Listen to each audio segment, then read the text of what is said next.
want to start off your Instagram handle and your alias, food.lies. Where does that come from? Man, well, 10 years ago, I kind of just discovered that most of what I knew about health and nutrition was wrong, right? And then I lost both my parents actually. That's part of the story is that I was 30, lost both my parents, changed my diet, and kind of woke up. And so then 6 years ago, I went full time making a documentary series. And then that's when I came up with Food Laws. It was just like, how simple can I make it? Right? It's like, let's just get it down to the very basics, kind of like a catchy thing. And so I didn't want to start Instagram. I was just some dude with a mechanical engineering degree. And I just started making this film, and then it turned into a documentary series, and it's called Food Lies. And now just everything I do is just around the food lies. So was that the turning point for you when you lost your parents? Was that when you were like, this, it had something to do with food? Did you know that it had something to do with food? Or what was kind of the turning point for Mm. you?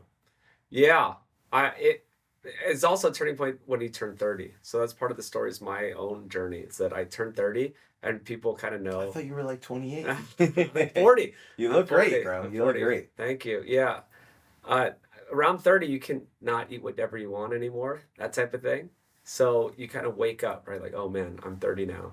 And so I started thinking about food, and my friends started changing their diet, and they just slimmed down. Their body looked great. Like their body composition completely changed by making simple changes in their diet. So then I did it. I was like, oh my God, this is so easy. Then I realized that I looked back at my parents and they had prediabetes and they didn't know it. They had all these conditions from their diet and lifestyle that they didn't know that turned into the chronic disease. So it's not like I have like the doctor saying like this is exactly what happened. It's because they didn't eat the right foods. But now I look around the entire country and Western world, and then now I know, right? I've interviewed enough doctors and scientists and researchers about this topic that it really is just about what you eat as the biggest driver, Mm. right? Of course, there's movement, there's sleep, there's genetic factors perhaps, but really the biggest driver is what you eat. So even the CDC admits that eight out of 10 people with pre-diabetes don't know it. And so this Really? is, yeah, Wow. they don't know. And it's people you see people walking around, they're just going about their life. Just picture 80% of them have prediabetes. And I've seen it now because I'm friends with doctors and they're like, oh, yes, definitely. Right? They have blood sugar problems. They have the metabolic syndrome, they call it, right? There's different things that health markers that we know that cause the metabolic problems that then would lead to Alzheimer's, cancers, type 2 diabetes, all the other things. But it's really based on what you eat. So when you jumped from being a mechanical engineer, Mhm. did you just like quit your job and just like full send it into the world of like health and nutrition, or what was that journey like for you? Yeah, well, that was my first career. Second career was tech. So I had a whole tech career in LA. And that's when I did, yes, I just realized that this is my new path. And I just wanted to make a film and I had no plan and I had no income from it. I saved up some money and just made a website and made an Indiegogo for the film, and that Indiegogo's still up, and you can still contribute to it. And we're still trying to finish this film series, actually. So yeah, let's dive into that a little bit. So the food series is going to be called Food Lies, Mm-hmm. correct? Right? And you've been working on that for how many years? 6 years, yeah. Okay, so you've gotten some incredible names that have contributed to the film. You know, Dr. Sean Baker, Paul Saladino, Gary Taubes, all these really prominent people in the world of, just primal ancestral eating Yeah, and yeah. nutrition, right? So where did the idea come about, and how has it progressed over the past however many years you've been working on it? Oh wow, yeah. We got everyone like Mark Sisson, and we got uh actually now I can't remember all the names, but there's There's a dozens huge list of of people. savages. Yeah, Yeah, and we yeah. keep filming with more and more people. And then we're also getting the regenerative ag people too. We have like Joel Salatin and just people that are worldwide figures in this movement. So yeah, I kind of rewrote it 3 times, you could say. I kind of went on this journey over 6 years and learned more and more. And it actually really helped that I took so long to make it because I kept learning, right? And then in the beginning, you do you're really obsessed with what worked for you, Mm. right? So everyone has their first diet that like works for them. Mm-hmm. And sometimes that could be vegans. It's like I get why some people are really obsessed with veganism because they were eating processed food and just a standard American diet. Right. Started eating vegan. They're like, oh my God, it's amazing. You got to try this. And then, then they get the problems and they get the gut issues and nutrient deficiencies. Right. That It's like, no, doesn't you're work. actually just not eating sugar and oils. And Yeah. But really what she did is he stopped eating processed foods and seed oils and sugars and stuff probably. So I get why people get really excited about it, but then you have to go through this journey and zoom out. And not enough people have kind of done that and put down their biases and kind of zoomed out and be like, okay, just because this one way worked for me doesn't mean that's the only way. So I kept looking, and I also didn't want to be wrong. Like I kept looking for black swans, they call them, like what's gonna like ruin your theory, right? In the scientific world, you're supposed to look for something that disproves your theory. That's how real science works, right? You're trying to set up a hypothesis and then do your tests, and then if you keep doing it and it keeps being proven, then you know that it's a sound theory. A lot of science is done the opposite way, where they just have either funding or from big food or big pharma, and they have the desired outcome, and then they'll just fund it until it gets to that outcome. But real science is actually the opposite. So that's kind of what I've been doing over the years, is to keep zooming out. And if there could be people, say, who are eating by the equator, they're eating only whole foods. They don't have tons and tons of meat or fat around them, but they're eating animal foods. They're eating what they can, and they're eating tons of fruit and tubers and stuff. They can be perfectly healthy, and that kind of like went against my old paradigm. Like in the beginning, I was in this kind of more like low carb world, right?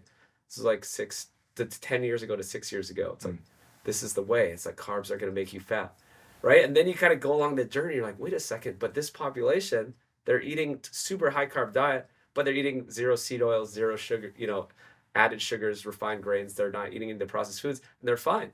So then you have to realize, okay, well, it's definitely not carbs then. It's just like what type of carbs, and you can get into more like whole foods versus processed foods, carbs. And if you just kind of don't get caught in a dietary camp, it'll actually help you like understand nutrition better. And it's going to make this film series a lot better too, because I've seen almost every film out there in the nutrition world, and they're all kind of just one camp. They're just like, this is it. Even like the Michael Pollan, like his camp was like plant-based. He's like, eat real foods, not too much, mostly plants. And so he was kind of the original guy that was trying to zoom out and not be biased, but he still got caught up in this 50-year paradigm of like, plants are magical, you need to eat the rainbow, eat whole grains, eat low fat. Like he's still stuck in that paradigm. Well, now he's into psychedelics, so he's kind of out of that. He was the one who did he just did the Netflix series? It was like food. He did the new one on psychedelics, Change Your Mind or something. I watched like the first episode or two of that, and it kind of lost me, but it was pretty interesting. It was interesting stuff. But so where does all that come from, right? Like the eat the rainbow, food pyramid. Like where does all that stuff even come from? It's just been ingrained in our culture for so long, but like where does it actually stem from? I got two answers. One is the recent one is that 1950s we got this whole idea about cholesterol and saturated fat wrong, and people started having heart attacks. Even the President Eisenhower had a heart attack, and there was also people smoking, and they were actually just getting in all the fake oils and margarine and stuff in the diet.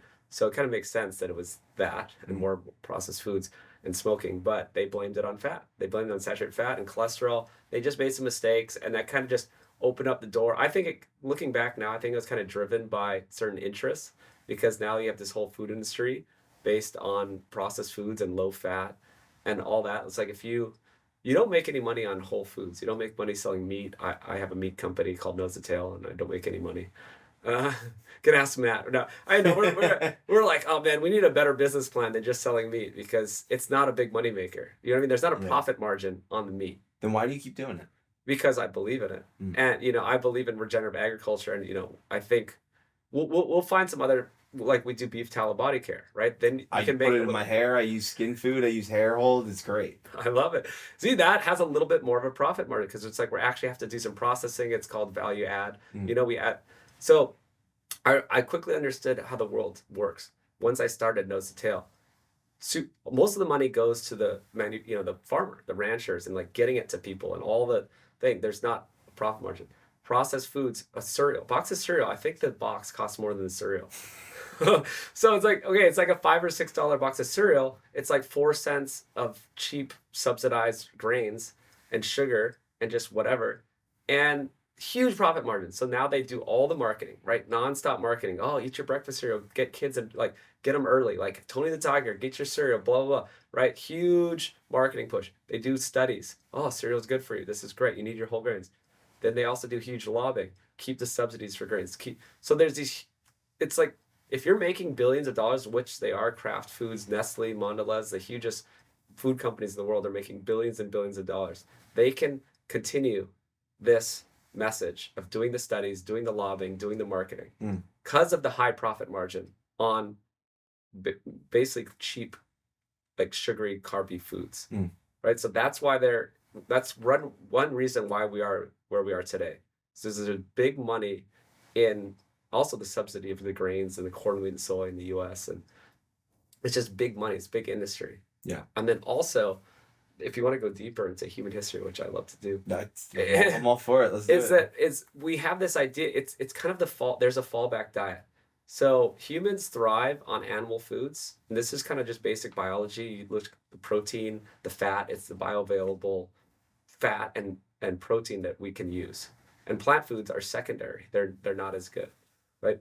But throughout history, we've developed this way of living off the non-optimal foods in times of need. Fallback diet, survival, times we couldn't get a hunt or the weather, whatever's going on. Humans are really adaptable. We live all over the world in all different climates. And so we have this fallback plan and we can survive on plant foods. And so now people have taken that and then turn it into a weight loss plan or thinking that it's health when it actually is not health. It's just a survival diet. Does that make sense? So if you like zoom way out, it's like meat, nose to tail, especially eating organs, eating all the fat, eating everything. That was our primary nutrition for most of history. But we have a fallback plan. Now, modern people are using the fact that we have this fallback plan as a way to lose weight or get healthy when it's not actually optimal. Yeah. So, I mean, you've traveled all around the globe. You've been with the Hadza tribe in Tanzania, which I'm actually going to Tanzania in February, which I'm super stoked about doing Kilimanjaro. But, so I know you've been all around the globe. You've been in lots of different cultures, spent time with lots of different people. And I'm sure, and I'm just curious here, if you put a plate of steak, right on a place, and a plate, doesn't even have to be a steak, just a nice piece of meat from an animal. You put like a plate of radishes and tubers or whatever this things that they're eating. Like, what are those tribes like? What are they gonna eat? What are they gonna pick? So 100% of people would eat the meat. And this has been studied. And actually, I just put a clip from a recent podcast I did about this, is that Dr. Weston A. Price found this out 100 years ago, that he went around the world looking at the healthiest populations there were. These are the people who didn't get the processed foods yet. They were a little out of reach of a port, so they didn't have the sacks of grains and the tubs of oil that they would bring in and the bags of sugar. And these people were way healthier than Americans or any Western culture. And he found that every single culture that he visited ate as much animal foods as they could get in their environment. It's like, how much did they eat? Well, how much could they get? So if they were in a certain place and they couldn't get a lot, they got as much as they could, but then they had to supplement it with the plant foods. So I'm saying it's the fallback plan. Not that they're bad, you know what I mean? It's not like they're toxic or something. Well, actually, they do figure out ways to detoxify because there are anti-nutrients in plants, and that's a whole other story. But they would eat animal foods preferentially as much as they could. And they were healthy, super healthy. These were the healthiest people on earth. And they didn't have, and then when they got in processed foods, they would get unhealthy. The more they came in, it was sort of dose dependent. The more of if they had access, this was in the 1930s, they'd have more access to like sugar, flour, oil, they would just get really bad problems very quickly.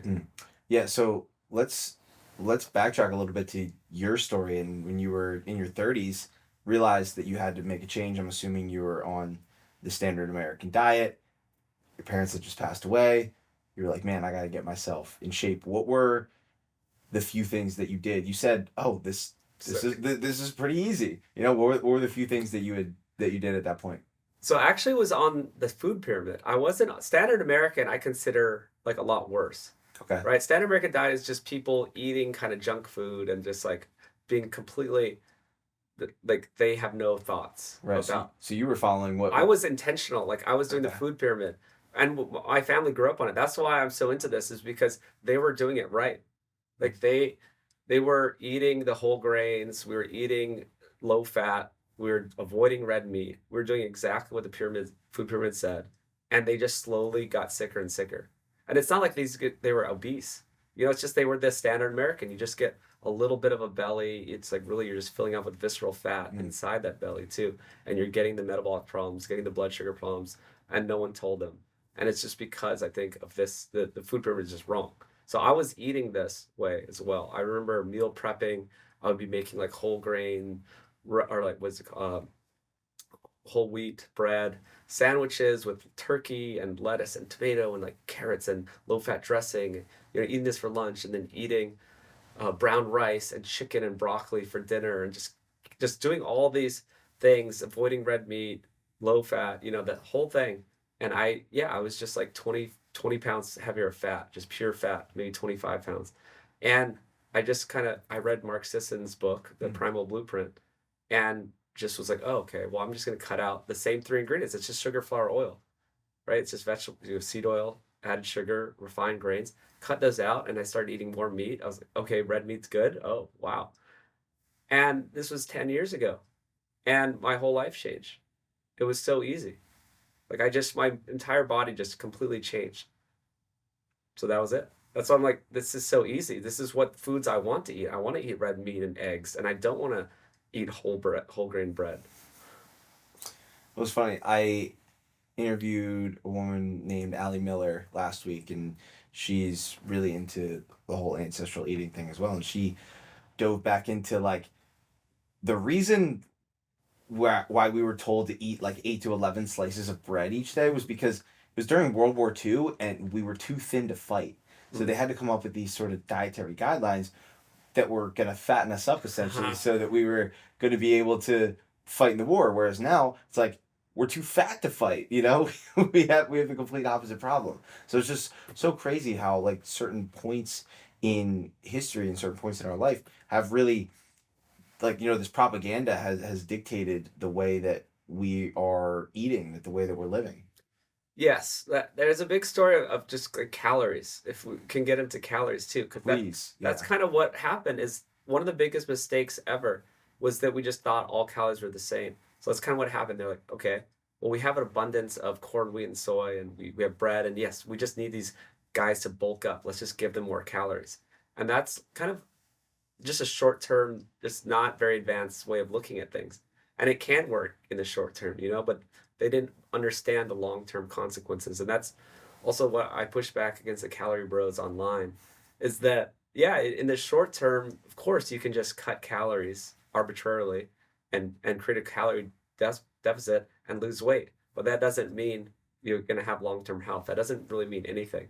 There's a professor that lost weight on Twinkies and convenience store food for a month, and it was terrible. And he had all these problems. He was a mess. He was starving all the time because he was in this calorie deficit, but he was just eating terrible fast food and convenience store food, and that kind of proves my point that it's like, of course you can lose weight if you just eat 1,200 calories a day, but that's the exact opposite of what you want to do for long-term health and even just to maintain muscle mass and your own health. You could be just losing muscle mass. Well, you are losing muscle mass. They do studies. They had a study. It was with like college athletes, females, and they gave one a group with enough protein and one without enough protein, and they did the same thing. They're working out the same, and they both lost the same amount of weight. I don't remember what it was. Say it was like 8 pounds over Mm. the study, but then they did a DEXA scan, and the one without enough protein, they lost mostly muscle, and the one that the one with the adequate protein lost mostly fat. Wow. So this is like huge indicator of why all calories aren't the same. So level one thinking is all calories are the same, and it's stupid and it makes no sense. Level two thinking is better, and some of the calorie bros get this, is that protein calories are different from fat or carbs. So this is a big like big step. So at least if you understand the difference that protein is not like fat and carbs, so like protein or energy, right? Fat and carbs are just energy sources, really. Although fat has, some essential nutrients and it's good for other reasons, but we'll call it energy. And once you separate those, then yes, if you're eating enough protein and you lower your energy, you will improve your body composition in a good way. Mm. So actually, if you zoom out to the whole population, most people are not getting enough protein and they're eating too much energy. That's kind of a problem. And I want to group in nutrients in the protein category. It's vitamins and minerals. Mm-hmm. So most people are short on protein, vitamins and minerals, and they eat too much energy. So when you say like, oh, you need to eat less, well, it's like eat less of what? If you just eat less of the same bad foods you're already eating, you're going to eat less protein and vitamins and minerals Right. and less energy. So yes, you will lose weight, but now you're getting even less protein and nutrients. Mm. And this is really bad long term. And you could see this in studies, in DEXA scans, and even in MRIs. You can look at someone's like visceral fat. You can look at their body composition. So someone who is just eating less, but not changing the composition of not getting enough protein and nutrients, they have a lot of visceral fat inside, even though they can be thin, or their muscles, they don't have enough muscle and it's just filled with fat. Mm. So I think it's really important to at least separate calories into protein and energy calories, right? And then you'll do a lot better. Then if you go further, then we start getting into nutrients and just more detailed, which I think is a lot better for long-term health and not getting sick, stuff like that. Like some of these calorie bros, I talked to them. Even I did multiple podcasts with a certain guy, and he was like sick during the podcast. And I'm like, I haven't been sick in 7 years, 8 years now. And he's just like, oh yeah, you guys, do you think, it's, that I'm just sick because he was even calling himself out. But I'm like, yeah, I do think that you're sick because your diet isn't that good and you're just counting calories. Yeah, not all protein is created equal, right? Because what you get with like even a pasture raised chicken breast, you're not really getting any of the fat that you would get in like an ancestral blend ground beef from like a nose to tail, right? Mm-hmm. Oh, there's many sorts. So first of all, yeah, animal protein is just way more bioavailable and complete than plant protein. And then the next levels. Right, there's levels to Yeah, right? exactly. Well, then within that level too, and then if you're in the animal food, then yes, grass-fed, grass-finished, or like raised regeneratively on like a variety of species, that will actually have way more nutrition, better fatty acid balance in the omega-6, omega-3. Mm. And then also there's this guy, Dr. Stefan von Vliet, that's doing these mass spectrometry. So they look at 70,000 compounds, like secondary compounds that are in meat, and they can now, this very recent stuff, they found that when the cow is on grass its whole life, and especially eating a diverse diet of hundreds of different forages and different things, they have way more nutrients in them. So this is really interesting. And then the other story too is you're kind of talking about like chicken, or like if you're just eating like a lean chicken breast, that's not going to be as good as a beef or lamb or anything that's a ruminant animal, and getting all the fat so you can get the fat soluble vitamins. I've heard you talk a little bit about carbs, and carbs are just like this, it's like a tug of war, right? You got your carbs people, you've got your no carb people, your low carb people, and even Paul Saladino, who wrote a book on carnivore and didn't eat carbs for many years. Now he's drinking orange juice and coconut water and having 300 plus grams of carbs a day. Granted, he surfs a ton. Yeah. He does do that, but I've heard you talk about if you're gonna have carbs, keep them lower on the glycemic index, things that aren't gonna spike your blood sugar. Could you dive into a little bit into like what you've learned about carbohydrates over the years? Has your opinion changed? Anything like that? It's definitely changed. Yeah, that there's a whole new paradigm. So have you heard the pro-metabolic world? There's these people, the bioenergetic or pro-metabolic world. It's kind of this whole other world out there. I think Ray Peat is a scientist that died last year that was really spearheading this, and kind of Saladino got on that train.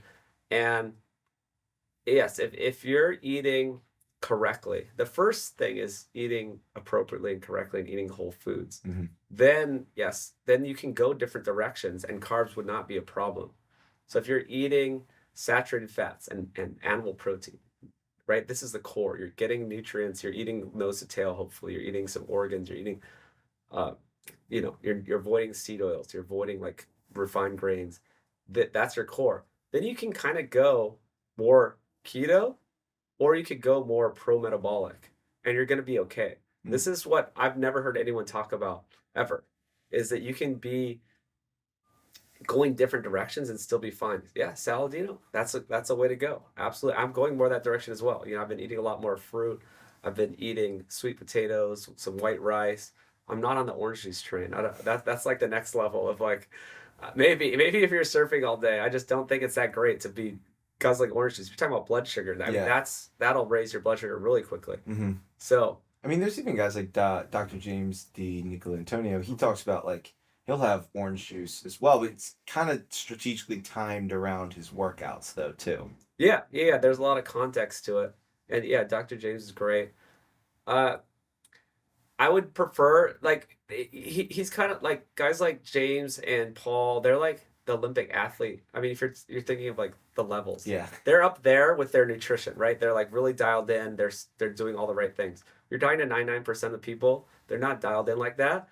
And I don't know if orange juice is going to serve them. No. You know what I mean? Yeah. Like if you're just taking Joe Cheeto out there, he's like, oh, I can just drink orange juice, and then it's not going to work, right? So, okay, what James, myself, Paul, we have at our core is nutrient dense animal foods, right? We're avoiding all the processed foods. We're not eating the seed oils. We're getting this foundation of nutrition. And then, yes, you can go in different directions. And if you want to go more of the low carb route, some people do that and they can do fine. And then some people go the more higher carb route and they can do that and they can be fine because they're eating the right versions of it, right? They're eating fruit, like they're eating whole foods. Orange juice would be the exception where it's not quite a whole food, but right, generally it's like if you go either direction, as long as you're eating the whole foods, you're going to be okay.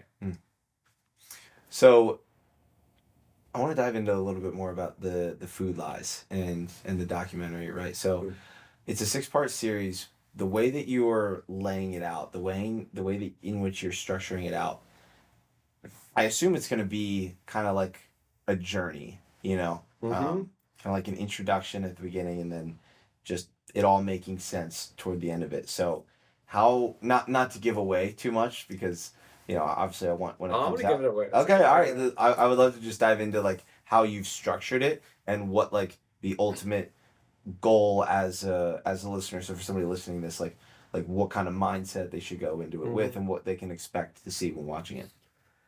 Okay, so maybe people listening are a little different. They're a little more into the health and fitness stuff than the most. But most people out there are not going to listen to podcasts about nutrition. They're not going to sit through what we're talking about today. They're not going to read books. They're not going to watch documentaries. They're going to read studies. They're going to go to conferences. Basically, I spent the last 10 years doing all that and then getting it into the simplest message that someone can just sit down and understand. And by the end of this journey, they will have absorbed, 85% of the knowledge that nerds like you and I have, done the work, right? Yeah. It's like, how do you do that? How do you take your aunt and just convince her that your doctor's wrong, right? Because I have the aunt and she's like, well, saturated fat's bad, cholesterol's bad, I can't eat red meat, like the whole thing.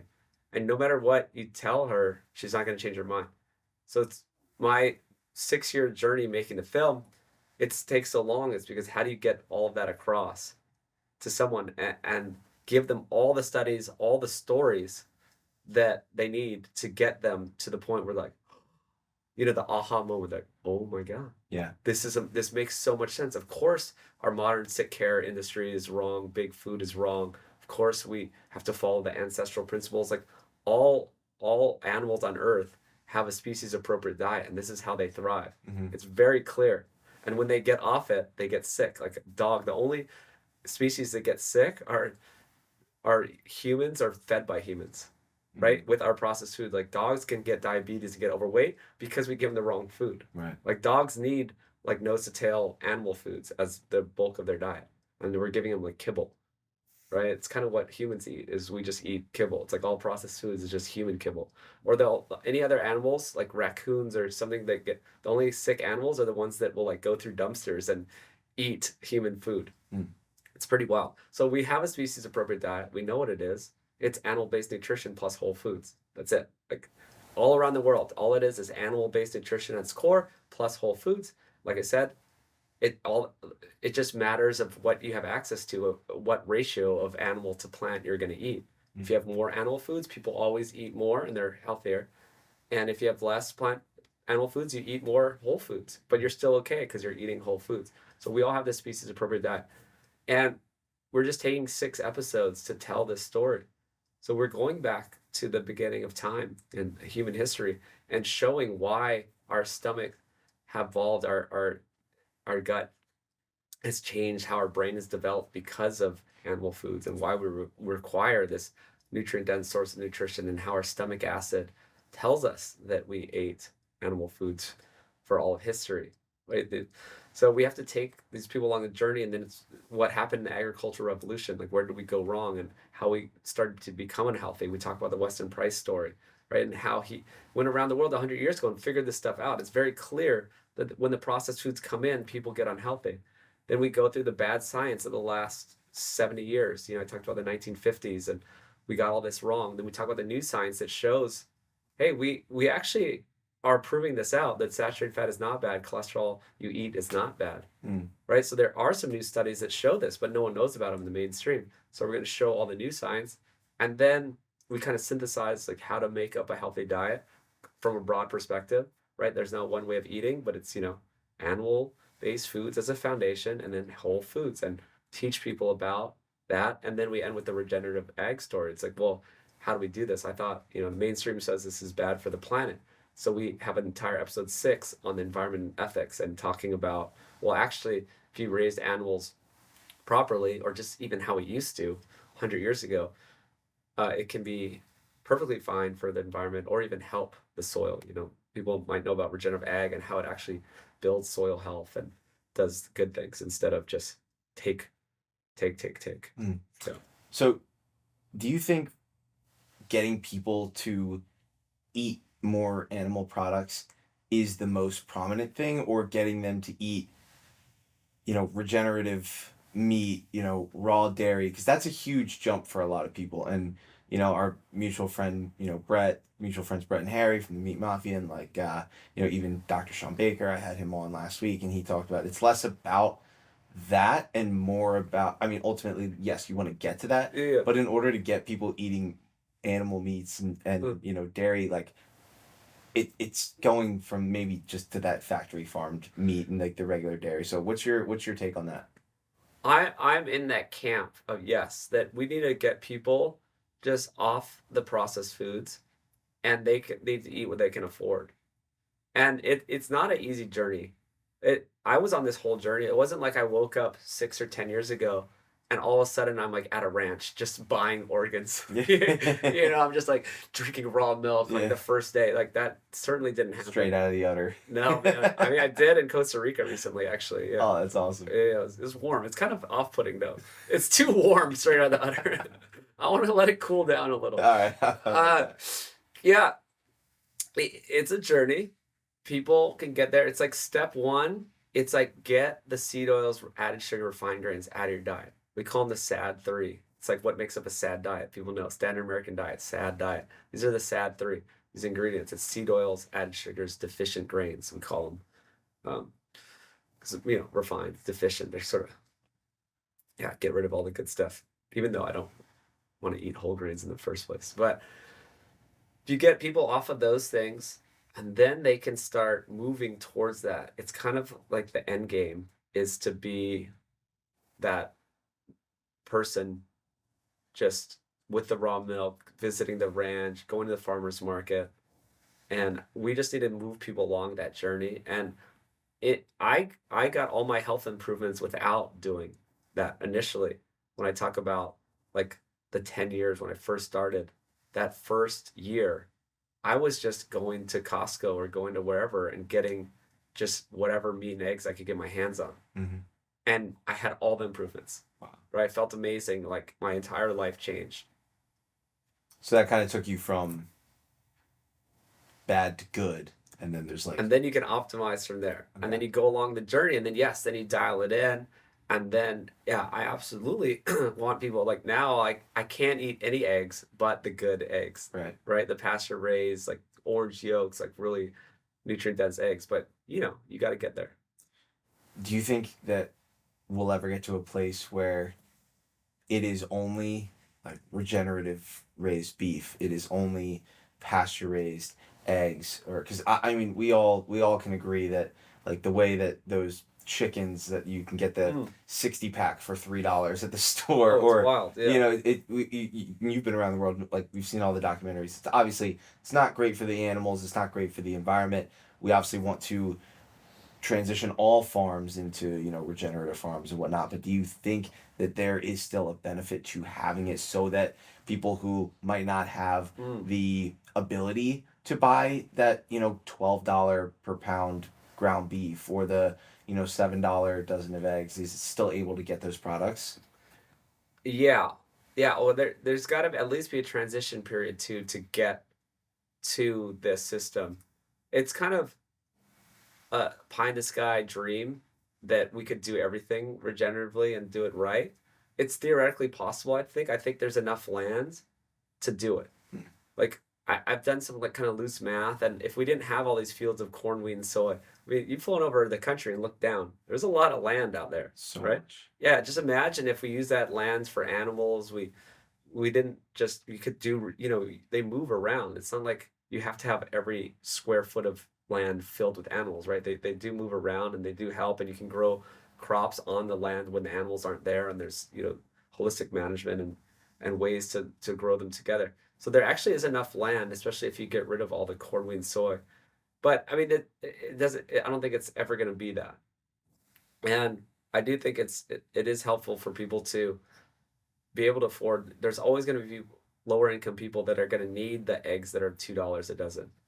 So, but I just it's I like to know that it is possible if somehow we could spend the next 30 years transitioning into this way of doing it where it's correct and that it actually will be able to continue, because if you just do the way we're doing it, it's actually not going to continue. Like we're just kind of taking from the soil and we're trying to put in like nitrogen fertilizers to make up for it, but it's actually not working. We're slowly just degrading our soil. So we actually do need to do more regenerative methods so that we can uh, sustain this. But I think we could eventually, if there was the right incentives and motivations, which there aren't really in the mainstream, Yeah. we could slowly get there. And it would take like 30 years. That's an arbitrary number I made up, but it's like that's how long it would take to kind of just slowly switch it out and get it over. And then, 30 years from now, the good eggs theoretically could be that $2.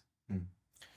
Yeah, I think you brought it up right there, incentives, right? And it's just not a very profitable thing to become a farmer, or especially like a regenerative farmer, where it takes years and hundreds of thousands of dollars to get those certifications and turn it into a regenerative farm. So how, in your opinion, do you think that we would be able to incentivize farmers to go from factory farming to a regenerative farm, or even just go from no farm to take getting the land and then raising the Mm. cattle and all that? That's a hard one. I know Gabe Brown. I talked to him in the very beginning and talked to him multiple times over the years. He has done this on 5,000 acre scale, which is pretty big. Oh wow. So he had all these uh, like hailstorms, I believe, that happened to him like 10 years ago Mm. and destroyed his crops. And it kept getting destroyed. He's in like North Dakota or something. And he just had to make a switch. He was kind of forced to do this. And he made it profitable. So there are ways to do it. Part of the thing is he couldn't even get crop insurance. So if you don't do the standard monocropping and that whole paradigm, Yeah. you can't even get loans. Like all farmers really need loans to like operate. Mm-hmm. And you can't get the loans unless you play in the system, which is really crazy. So he was kind of just forced to do it and figure it out because he just completely got wiped out by the weather and year after year, and he was just totally screwed. And so it's like he made it work, but he also made it possible, and he made it other people know that it's possible, and he helps people learn, and more people have done it along the way since. Where it it's just not as easy because you have to go direct to consumer. You kind of have to create your own brand, and then find your own customers and be outside the system. But it's possible if the consumer demand is there. I think the first is the awareness, right? I guess that's why I'm making the film. It's first is the awareness part, right? Is people just have to wake up that on both sides, on the regenerative ag side or just the sick care system side, it's like, okay, what our system is wrong. And then from there you got the consumer demand can change. And then people, it's great. There's white oak pastures, right? There's force of nature. There's these companies are popping up because there's a demand for them. And yeah, if there is demand, and it can start from the bottom, because I don't think it's going to start from the top, right? No one's going to switch to the system because there's way too much money being made. But if there's consumer demand, then it'll slowly start changing. Well, I think it actually kind of does start at the top. I think it starts at the top of from the consumer standpoint, because even still, like, there's a lot of people with a lot of money that have no idea that this is a thing, and they're still going through Dunkin' Donuts drive-through in the morning, and they're still stopping at McDonald's on the way home.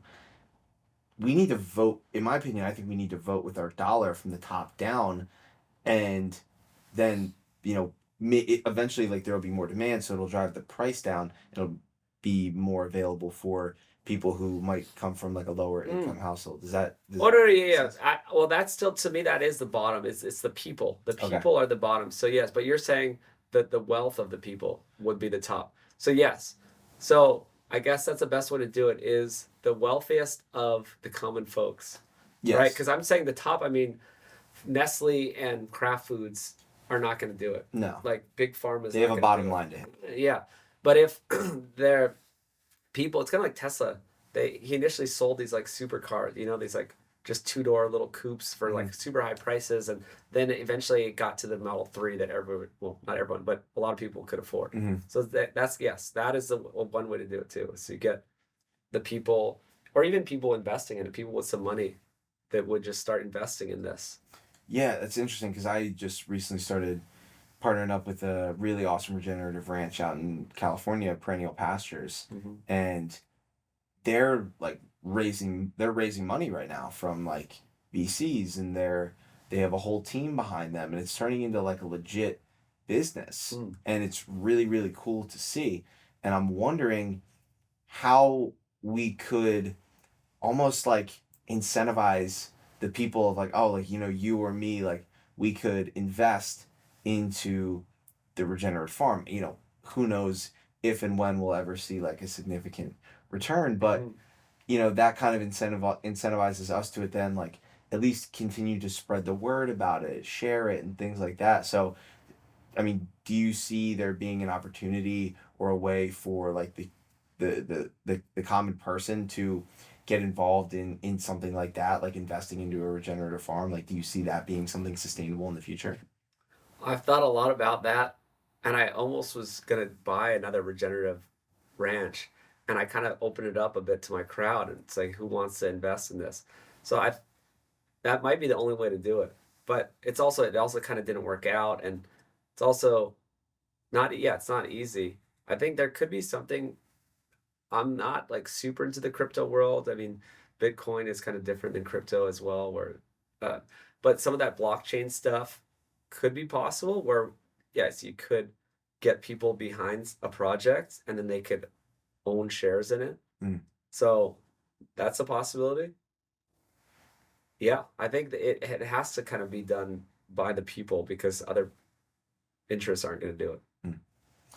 The last thing I really wanted to talk about is something that I have noticed in my health, really diving into my own health journey over the past couple of years. I played football in college, and it was all about just, performance, like lift a lot of weight, eat a lot of food, right? That was just what we were told. No emphasis on quality or anything like Right. that.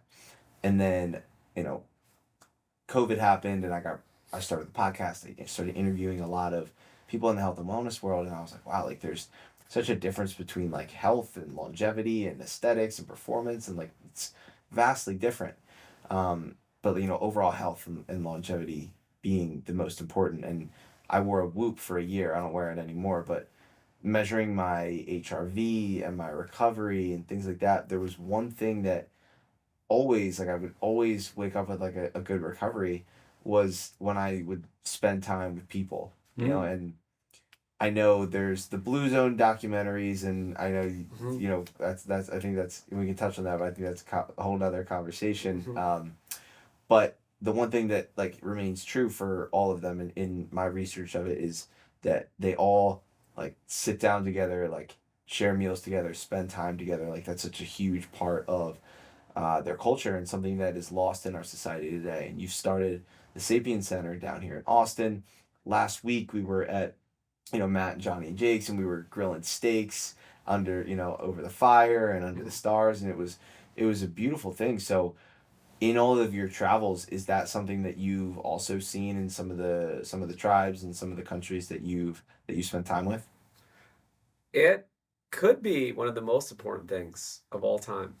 And my take on the blue zones, without doing a thorough debunk, which I'd love to do, but the number one thing they do is have the sense of purpose, the community, and eat whole foods. Like that's what I took away from it. I know the plant-based stuff is bogus, but it's like, yeah, they're eating whole foods. They do eat meat, and I've been to some of these blue zones and they eat a lot of animal foods. And that's, the guy that did that documentary in the book just was super biased and tried Mm, to interview people that didn't eat a lot of animal foods. mm, But the biggest thing was they're eating whole foods.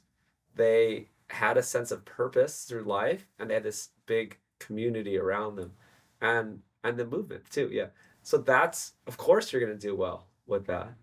And that community aspect might be the most important. I always say that food is most important too, because you could change your diet and still not have community, but if you just change your diet, you will do way better. But that community is so huge. I think that there's these pillars of being human. No, and I don't think you can cheat nature. Okay, and then we're never going to make a food that a fake meat that's as good as real meat, mm, right? If you're using a regenerative animal, getting 100 species of forages and, like I said, 70,000 secondary compounds I've studied, you cannot recreate those 70,000 compounds within meat that we didn't even know about until recently in a lab. It's just not possible, right? We had a cow on grass. That is a miracle that, can do all these insane. There's like trillions of things that go on to make that into some meat that we can use to fuel our body. It'll never happen in a lab. I guarantee. It's like alchemy. mm, Alchemy, you can't do it. It's just like you can't turn lead into gold. So there's that with movement. You can't develop a machine that exercises for you. mm. Makes no sense.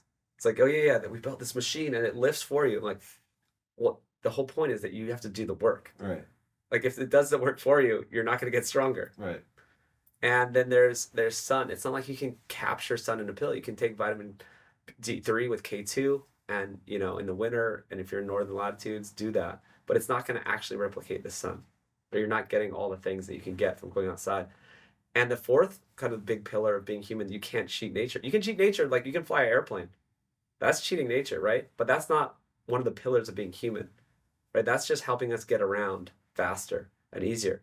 But when you're looking at the actual pillars of being human, the three that I mentioned, and the fourth one being community, like this is absolutely fundamental to being human, and we need it.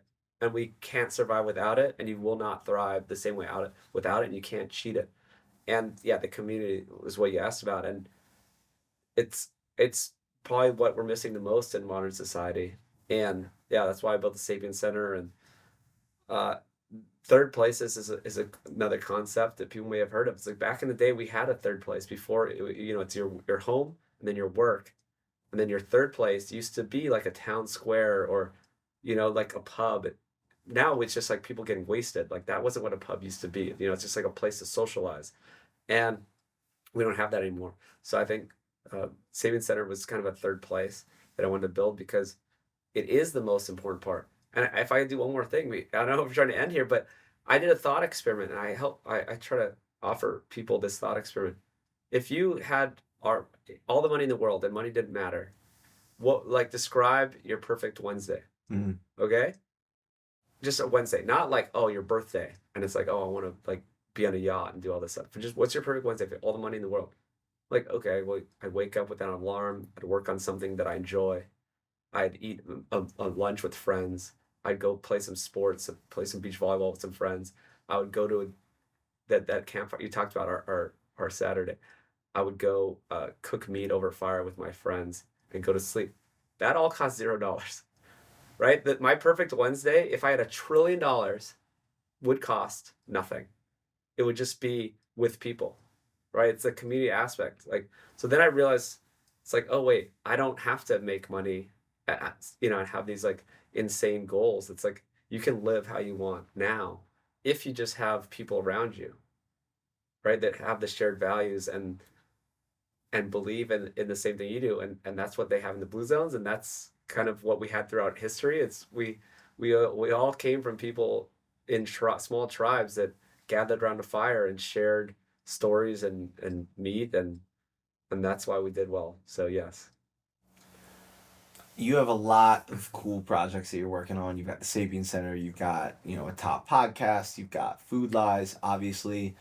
What does a day look like for you and how you are able to kind of pour into all of these buckets? Well, luckily they're all related, and I kind of do this unconventionally where I don't have a strict plan and it's not well segmented. I kind of just work on what needs my attention. And I kind of given up other aspects of my life, like dating, where I can't handle that. I needed, like, for the next 6 months, I just grind until 10 at night and on all these different projects and until I get them done. Stop. That is your passion. Yeah. Oh yeah. There's It doesn't feel like work to me. right, exactly. So there is no work life balance when there is something that you're so passionate about that I can sense that, I can feel that, I can see that that's your why, that's your purpose, and it goes so much farther than just bringing in a paycheck, right? Like you just mentioned, you're like, I got the Sapien Center, doesn't make much money. I got the nose to tail, doesn't make much money. I'm not making money. I don't care. Yeah, right. So, how have you been able to kind of separate from worldly things, worldly desires, and materialistic goods, and just really focus on your mission, your why, and leaving a legacy? So I'm developing this concept. I have a business partner named Draco, really interesting. I met him in Tanzania actually when we were with the Hadza. Uh, we're developing this concept of the sapient, right? Like sapient is like really going back to human, and it's everything we've talked about today, plus like it's kind of learning to go outside of normal society. Normal society is bogus. It sucks, right? It's like that. It's other what other people want. They're trying to put on you a consumerist culture. They want to tell you what you want. You want the yacht, right? I mentioned that. You want the new car, the new clothes, the new everything, and the shiny this and the watch. Who cares about a watch? I don't wear a watch. Or like if I would watch it, it could be like a cheap watch. Or I mean, even an Apple Watch. I don't know. It's like a couple $100. Like I don't need some Rolex. Like this has no desire. There's zero desire for that. But you have to like go back to like your human roots to kind of discover that you don't want that. So there, I don't know if this is making much sense, but like there's this bigger sapient concept that isn't just around eating well and doing some exercise. It is about the community. It is about giving up these desires for that someone else has placed in your head for this rat race, and again, it's a journey. You don't do it the first day, and I still do want a nice car. My car's kind of old. I think it's nice. I think it's pretty sweet. You got Sapien on the back there. It's an old M3. It's from back in the day. It's pretty sweet. It's pretty fast still. But I just you have to somehow come out of that rat race mindset and consumer culture mindset, and it'll take a little bit. But if you really want it, like I have this goal of like being sapient. Like this new concept. Like you got your diet dialed in, check. You got your exercise dialed in, check. Then now let's go to the next level. Let's get that community. Let's like, how can we hang out with the best people that get it, that coming out of the matrix? Like we don't hang out, like we run in the same circles. We don't hang out with people wearing masks and like like this woke mind, like all this weird stuff. No, no, no. We get it. Like this is like we call it closer truth. Like this is like what it is to be human. It's like this, and it takes some time to come out of that mindset and realize, oh man, yeah, I don't need a nice watch. I don't need a nice car. Maybe I can have one at some point, but this is not what makes me happy. It's powerful stuff, man. Yeah. Dude, I really, really appreciate it. I could talk to you for a couple hours. We'll definitely have to do a round 2, no doubt. But if people want to check out more of your content, actually, before we get into that, I almost forgot the most important question of the show. So this is a question that I ask all my guests, and this podcast is called Pure Ambition. So when you hear those words together, pure ambition, what do they mean to you, and how does it apply to your daily life? I am very attracted to ambition. For that theoretical woman when I am not too busy. I want to have someone who is ambitious. To me, that means it's just following their path. And it's not easy. People ask me, I was at this little like networking thing and they're like, oh, you found your mission. I'm like, yeah, I found my mission. No one else there found their mission.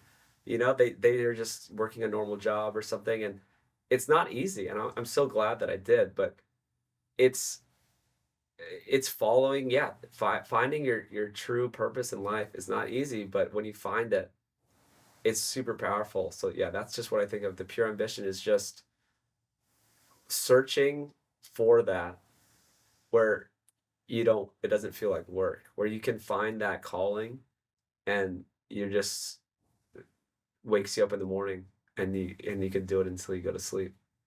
And in my daily life, I mean, yeah, that's why I don't have to use willpower. I don't have to force myself to work because I have that now pure ambition of this is just what I want to do. I love it, man. Lean into your curiosities and just follow your passion. I loved it. So if people want to check out more of your content, if they want to see all the many things that you've got going on, you're everywhere. So what's the best way for people to follow you? Just search Food Lies wherever you're at. That's the easiest way. Food Lies. Are you on Instagram? Search Food Lies. You're on the internet? Just go to Food Lies. You're on YouTube? Go to Food Lies. Love it. Yeah. Love it. Universal. Yeah. All right, everybody. Listen. Everybody who's listening, go check out Food Lies. Search it in Google, DuckDuckGo, whatever you use. So, Brian, I appreciate you, man. Thanks so much for your time today, and I look forward to seeing the film when it comes out. All right. Thanks, Dom. Thanks, brother. Thank you guys so much for tuning into today's episode. I wanted to give you all a heads up too that I launched a free community on the Upspace app where you can join, ask me questions, connect with like-minded individuals, follow my 4-week running and strength training program that has some dedicated mobility sessions in there as well so that we can all optimize our health and fitness together. So if you're interested, head over to the App Store, download the Upspace app, and join the Pure Ambition community today. Love you guys, and I'll see you in the next one. Peace.